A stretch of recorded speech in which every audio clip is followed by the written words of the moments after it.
है जी traditional business opportunities. इसमें हम क्या देखेंगे कि जो ट्रेडिशनली जो कॉमनली नोन है, कॉमनली एक्सेप्टेड हैं, कॉमनली एक्नॉलेज्ड हैं, वो बिजनेसेस कौन से ऐसे बिजनेसेस अवेलेबल हैं मार्केट में जिनमें जो है वो आप अपनी इन्वेस्टमेंट जो है वो कर सकते हैं।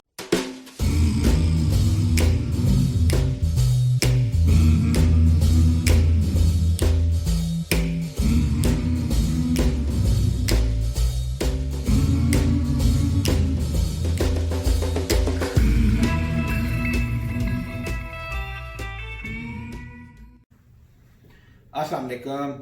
My name is Rahil Sheikh and I'm a business consultant and investment migration expert based in the USA. मेरी फर्म स्टार्टअप बिजनेस ब्यूरो में हम लोग इन फॉरेन इन्वेस्टर्स और एंटरप्रेन्योर्स जो यूएस में बिजनेस एस्टेब्लिश करना चाहते हैं या अपने E2 वीज़ा जो बिजनेस इन्वेस्टर वीज़ा है उसको परस्यू करना चाहते हैं, तो हम उनको consulting and management services provide करते हैं। टॉपिक है जो डिस्कशन का, उस पर आ जाते हैं। वो है जी ट्रेडिशनल बिजनेस अपॉर्चुनिटीज। इसमें हम क्या देखेंगे कि जो ट्रेडिशनली जो कॉमनली नोन है, कॉमनली एक्सेप्टेड हैं, कॉमनली एक्नॉलेज्ड हैं, वो बिजनेसेस कौन से ऐसे बिजनेसेस अवेलेबल हैं मार्केट में जिनमें जो है वो आप अपनी इन्वेस्टमेंट जो है वो कर सकते हैं। तो इन ट्रेडिशनल बिजनेस को मैं डिस्ट्रीब्यूट करता हूँ 4 डिफरेंट कैटेगरीज में। तो इसमें जो सबसे पहली कैटेगरी है हम उस पर पहले बात कर लेते हैं, जो कि ट्रेडिशनल बिजनेस अपॉर्चुनिटीज की जो पहली कैटेगरी है वो है रिटेल शॉप्स। अब रिटेल शॉप्स जो है वो एक ब्रॉडर फील्ड है। इसमें किसी भी तरह की शॉप हो सकती है, आप सी स्टोर हो सकता है, आपका ग्रोसरी स्टोर हो सकता है, आपके 7-Eleven हो सकते हैं, आपकी जो है वो इसके अलावा कंज्यूमर सेलिंग प्रोडक्ट्स की कोई भी शॉप, जैसे एक बाजार होता है पाकिस्तान में, उस बाजार में मुख्तलिफ शॉप्स होती हैं, कपड़े की दुकान है, प्लम्बिंग का सामान है, हार्डवेयर है, इलेक्ट्रिकल है, इलेक्ट्रॉनिक्स है, स्टेशनरी है, केमिकल्स है, किसी भी तरह की आप कोई भी अगर शॉप का बिजनेस जो है वो करना चाहते हैं। इसी के अलावा आप अगर शॉप में जो है एक रेंट कार की जो है वो कंपनी खोलते हैं, प्रिंट शॉप्स हैं, प्रिंटिंग प्रेस जैसे होते हैं पाकिस्तान में, मशीनरी वगैरह आप अपनी मशीनें प्रिंटिंग की लगा के अगर आप वो करना चाहते हैं, स्वीट शॉप्स हैं, बेकरी आइटम्स हैं, ठीक है। तो ये सारी जो चीजें हैं ये आती हैं रिटेल शॉप के बिजनेस में। तो ये एक पहली कैटेगरी है, ये काफी कॉमनली जो है वो अवेलेबल होती है। इस कैटेगरी में मतलब लोग बहुत इंटरेस्टेड हैं, चूंकि ये नोन है, एक्सेप्टेड है, लोग कन्वीनियंट हैं इस बिजनेस को करने के लिए। तो ये आपकी रिटेल शॉप्स की जो कैटेगरी है उसमें आ जाते हैं। इसी में जो है वो इसी शॉप एक जो सबसे कॉमनली एक्सेप्टेड और जो पहचाना जाता है बिजनेस वो है गैस स्टेशन का। वो गैस स्टेशन इस कैटेगरी में भी फॉल करता है और हमारी नेक्स्ट कैटेगरी में भी फॉल करता है, लेकिन मैं इसी में ऐड कर देता हूँ। तो उसमें जो है वो गैस स्टेशन का बिजनेस जो है, सॉरी,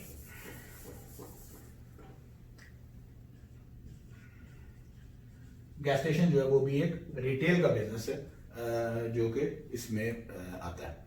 तो ये आपकी जो है वो पहली कैटेगरी है। अब हम बात कर लेते हैं दूसरी कैटेगरी के ऊपर। ओके, तो जो दूसरी कैटेगरी जो हमारे ट्रेडिशनल बिजनेसेस की है वो है जी रिटेल सर्विसेज। हमने पहले जो डिस्कस किया वो रिटेल शॉप के बिजनेसेस हैं, और अभी जो दूसरे हम जिस पे जा रहे हैं वो है रिटेल सर्विसेज के बिजनेस पे।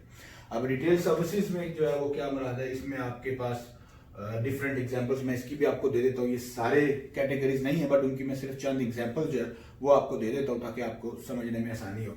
जैसे अगर आप ने कोई मैकेनिक शॉप जो है वो आप अगर लेते हैं तो वो एक आपकी रिटेल सर्विस है, ठीक है। आप उसमें शॉप ले रहे हैं और शॉप के अंदर आप एक सर्विस प्रोवाइड कर रहे हैं। इसी तरह आपने जो है वो कार वॉश का स्टेशन जो है वो अगर आप लेते हैं तो that's again called as a retail service business, ठीक है। इसमें मजीद जो है वो हम ऐड कर लेते हैं, आपकी कोई भी मोबाइल इलेक्ट्रॉनिक्स रिपेयर शॉप है, मोबाइल या इलेक्ट्रॉनिक्स की रिपेयर शॉप है, ठीक है, shop.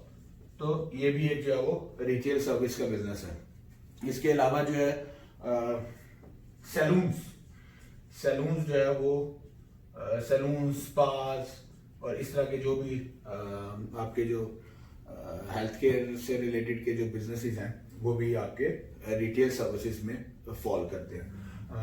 Restaurants, coffee shops, restaurants and coffee shops. ठीक है जी। ये आपके जो है वो चंद कैटेगरीज हैं जो कि रिटेल बिजनेस में फॉल कर रहे हैं। तो इनमें आप इनमें से भी अगर किसी का भी आपके पास एक्सपीरियंस जो है वो नॉलेज मौजूद है, या अगर आपकी एक्सपर्टीज मौजूद है, और अगर आप इनमें से किसी को परसू करना चाहते हैं, तो आप इनमें से किसी भी एक कैटेगरी को चूज कर सकते हैं।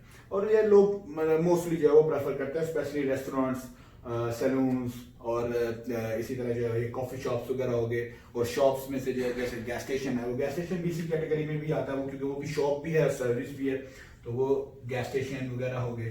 तो ये सारी जो चीजें हैं ये इस कैटेगरी में फॉल करती हैं। तो नेक्स्ट कैटेगरी जो है हमारे पास वो है जी आपका ट्रेडिंग बिजनेस। ठीक है। ट्रेडिंग बिजनेस में आपकी इंपोर्ट एक्सपोर्ट का बिजनेस हो सकता है, आपका कोई एग्जिस्टिंग बिजनेस जो आप पाकिस्तान में ऑलरेडी कर रहे हैं। ठीक है। आप उस एग्जिस्टिंग बिजनेस को यहां पे ला रहे हैं, कोई प्रोडक्ट्स आपकी कोई मैन्युफैक्चरिंग प्लांट है, या आप किसी जो है वो ट्रेडिंग में इन्वॉल्व हैं, इंपोर्ट एक्सपोर्ट में इन्वॉल्व हैं, आप वही सेम प्रोडक्ट्स को जो है वो यहाँ पे लाना चाहते हैं। इसमें कोई भी आइटम्स हो सकती है, फूड आइटम्स हो सकती है, इसमें मशीनरी हो सकती है, इसमें इक्विपमेंट्स हो सकते हैं, स्पोर्ट्स इक्विपमेंट्स हैं, सर्जिकल आइटम्स हैं, फूड आइटम्स हैं, कमोडिटीज हैं। इसमें बहुत सारी ऐसी प्रोडक्ट्स हैं जो आप जो है वो पाकिस्तान से इंपोर्ट करके यूएस में लेके आ रहे हैं, या यूएस से कुछ प्रोडक्ट्स जो है वो आप एक्सपोर्ट करके पाकिस्तान लेके जा रहे हैं, या बाकी रेस्ट ऑफ द वर्ल्ड में कहीं पे भी लेके जा रहे हैं, या आप उनकी यहाँ पे ट्रेडिंग कर रहे हैं, होलसेल डिस्ट्रीब्यूशन कर रहे हैं, रिटेल डिस्ट्रीब्यूशन कर रहे हैं। तो वो सारा डिस्ट्रीब्यूशन चैनल जो है वो आपका इस कैटेगरी के अंदर ट्रेडिंग बिजनेस के अंदर फॉल कर जाता है। अब हम जो है वो इसके चौथा जो बिजनेस मॉडल है वो है आपकी फ्रेंचाइज मॉडल। ये जितने भी बिजनेसेस हैं, दैट्स व्हाई ट्रेडिंग को छोड़ के रिटेल सर्विस और रिटेल शॉप्स के जो बिजनेसेस हैं, मोस्ट ऑफ द टाइम्स पे इन सब की जो फ्रेंचाइजीज हैं वो अवेलेबल है। और ये फ्रेंचाइज मॉडल भी काफी जो है वो कॉमनली पहचाना जाता है और एक्सेप्ट किया जाता है। तो आप जो है वो किसी भी चीज की, आप मिसाल के तौर पे 7-Eleven ले रहे हैं, आपको रेस्टोरेंट ले रहे हैं, आपने इवन गैस स्टेशन की फ्रेंचाइज है, सैलून्स हैं, आपने कार वॉश की कोई फ्रेंचाइज ले लेते हैं, ग्रोसरी स्टोर, डेली कैफेज है, आप उनकी फ्रेंचाइज लेते हैं। तो ये एक फ्रेंचाइजिंग मॉडल जो है वो चौथी कैटेगरी में इसके फॉल करता है, जो ट्रेडिशनल बिजनेसेस में यूएस में काउंट होता है। तो अब हम जो इन ट्रेडिशनल बिजनेसेस के जो ड्रॉबैक्स हैं उनके ऊपर बात कर लेते हैं। सबसे पहले जो सबसे इंपॉर्टेंट पॉइंट है, these all businesses are high potential investment models। अब इनमें आपके पास अपॉर्चुनिटी मौजूद है, आप इन बिजनेसेस को स्क्रैच से, कुछ बिजनेस जैसे गैस स्टेशन आप नहीं स्क्रैच से अपना स्टार्ट कर सकते, लेकिन बाकी बहुत सारे बिजनेसेस आप स्क्रैच से जो है वो खुद से बना सकते हैं, या आप एग्जिस्टिंग परचेज कर लेते हैं बिजनेस, या आप फ्रेंचाइज लेते हैं। तो 3 ऑप्शन है आपके पास। अब एग्जिस्टिंग परचेज करना बिजनेस है तो उसके लिए एक अलग से जो है वो पूरा क्राइटेरिया होता है कि आपने बिजनेस की वैल्यूएशन कैसे करनी है, बिजनेस को वैलिडेट कैसे करना है कि क्या आया वो बिजनेस पोटेंशियल वाइज जो है वो वायबल है, और इवन इमिग्रेशन E2 के लिए जो है वो वायबल है या नहीं है। तो उसका एक पूरा जो है वो सेपरेट क्राइटेरिया है सिलेक्शन और बिजनेस इवैल्यूएशन का। बट लेट्स से कि आपने इवन स्टार्ट किया या आपने परचेज किया बिजनेस, दोनों सिचुएशंस में इसका जो पोटेंशियल इन्वेस्टमेंट है वो हाई है। हाई से मुराद ये है क्योंकि ये सब बिजनेसेस ऐसे हैं कि हर जगह के हिसाब से, अगर आप एग्जिस्टिंग बिजनेस की फॉर एग्जांपल बात कर रहे हैं, इवन नए की भी, जगह के हिसाब से उनकी वैल्यूज जो है वो बदलती हैं। इसके अलावा जगह से मुराद ये है कि आप अगर किसी एक अर्बन एरियाज में जो है वो ले रहे हैं तो उसकी वैल्यू डिफरेंट होगी, अगर आप किसी रूरल एरिया में ले रहे हैं तो उसकी वैल्यू डिफरेंट होगी, किसी नॉन जैसे टूरिस्ट प्लेस में अगर आप कोई रिटेल शॉप ले रहे हैं तो उसकी वैल्यू डिफरेंट है, या जो ज्यादा लग्जरी प्लेसेस हैं वहां पे आप ले रहे हैं, मेन कम्युनिटीज में ले रहे हैं तो डिफरेंट है, उनकी प्राइस भी डिफरेंट है, उनकी वैल्यू भी डिफरेंट है, उनका रेंटल भी डिफरेंट है। और इसी तरह जगह के अलावा जो है वो बिजनेस की जो परफॉर्मेंस है उसकी बेस पे जो है वो वैल्यू डिफरेंट हो जाती है। अच्छा, इंपॉर्टेंट अब इसमें एक पॉइंट ये भी आपने जरूर कंसीडर करना है कि हमने हर बिजनेस इमिग्रेशन के लिए क्वालिफाई नहीं कर पाएगा, not because of the nature of the business but because of the performance of the business. यानी बिजनेस इमिग्रेशन के लिए या E2 के लिए जो क्वालिफिकेशन क्राइटेरियाज हैं उनमें उसके जो टैक्स रिकॉर्ड्स हैं, उनमें उनकी फाइनेंशियल बैकग्राउंड है, फाइनेंशियल हिस्ट्री है, प्रॉफिटेबिलिटी है, स्केलेबिलिटी है, वो सब आपने काउंट करने हैं। तो जब हम किसी भी एग्जिस्टिंग बिजनेस को, एक नेचुरल सी बात है, किसी भी एग्जिस्टिंग बिजनेस को हम अगर उस मयार पे पूरा तोलते हैं और उस पर पूरा मैयर करते हैं कि उसमें प्रॉफिट भी बन रहा हो, उसका ट्रैक रिकॉर्ड भी ठीक हो, उसके टैक्स रिकॉर्ड्स भी ठीक हो, उसका फ्यूचर इनकम पोटेंशियल भी अच्छा हो, तो वो डेफिनेटली उसमें गुडविल अटैच होगी, उसमें उसकी वैल्यूएशन इंक्रीज हो जाएगी, वो एक एक्सपेंसिव बिजनेस मॉडल में चले जाते हैं। तो ये बिजनेसेस जो है, ये आप जब भी आप इस तरह के किसी भी बिजनेस को स्टार्ट करते हैं तो हम लोग कॉमनली जो रिकमेंडेड है वो यही होता है कि आप इनको एटलीस्ट 100,000 से जो है वो स्टार्ट कीजिए, लेकिन स्टैंडर्ड एक अच्छा परफॉर्मिंग बिजनेस जिस पे आप डिपेंड कर सके फ्यूचर में, वो आपको आराम से जो है वो $1.5 से $2 लाख तक की रेंज में ले जाता है। तो अगर आप इनमें से किसी तरह के बिजनेस में इंटरेस्टेड हैं तो आपके पास ये आपका इन्वेस्टमेंट बजट, एक रफ सा ब्रैकेट जो है वो मैं सिर्फ आपको बता रहा हूँ कि इतनी ब्रैकेट जो है वो आपके पास होनी चाहिए। तो ये सबसे पहला इसका जो ड्रॉबैक है वो तो ये है कि आपकी इन्वेस्टमेंट जो है वो मॉडल हाई है। अच्छा, इसके बाद जो सेकंड ड्रॉ है वो ये है कि इसके ओवरहेड एक्सपेंसेस जो हैं इन सब बिजनेसेस के वो बड़े ज्यादा होते हैं, क्योंकि ये सब मोस्ट ऑफ द टाइम्स पे रिटेल बिजनेस के मॉडल हैं। तो रिटेल में कस्टमर जो है वो आपके पास वॉक इन आता है, और वो कस्टमर आपके पास वॉक इन तभी आता है जब आपने बिजनेस किसी की लोकेशन जो है वो एक अच्छी जगह पे ली हुई है। जब लोकेशन अच्छी जगह पे ली हुई है तो उसका रेंट जो है वो उतना ही ज्यादा है। फिर उसके बाद आपकी यूटिलिटी बिल्स हैं, वो आपकी इनकम हो रही है नहीं हो रही है, कस्टमर आ रहा है या नहीं आ रहा, आपके यूटिलिटी बिल्स जो है वो आ रहे हैं, आपने जो स्टाफ हायर किया हुआ है उस स्टाफ की सैलरी जो है वो आपको पड़ रही है। तो ये सारे जो ओवरऑल एक्सपेंसेस हैं इनको ओवरहेड एक्सपेंसेस बोलते हैं। तो इन सब बिजनेसेस के ओवरहेड एक्सपेंसेस जो है वो ज्यादा है। जब ओवरहेड एक्सपेंसेस ज्यादा है तो कॉस्ट ऑफ क्लाइंट एक्विजिशन जो है वो ज्यादा हो जाती है, और उसकी वजह से आपका प्रॉफिट मार्जिन जो है वो डाउन हो जाता है। जियोग्राफिकल लिमिटेशन या रेस्ट्रिक्शन, इससे क्या मुराद है? इससे मुराद यह है कि आपने अपनी जिस भी एक विसिनिटी में, जिस भी एक कम्युनिटी में या जिस एक एरिया में अपनी शॉप आपने ओपन की है, रिटेल बिजनेस आपने स्टार्ट किया है, आप दानिस्ता या गैर दानिस्ता, फॉर्चुनेटली और अनफॉर्चुनेटली आप जियोग्राफिकली लिमिटेड हैं कि आप उस बिजनेस को वहां से उठा के दूसरी जगह पे नहीं लेके जा सकते। तो मेन आपका जो सोर्स ऑफ रेवेन्यू है वो आपका जियोग्राफिकली एक लिमिटेड सर्कल है कस्टमर्स का जो आपके पास होता है। और लास्ट जो है वो ओल्ड फैशन बिजनेस है, ठीक है। This is old fashion businesses, old style businesses, ये ट्रेडिशनल बिजनेसेस आप कह सकते हैं इनको।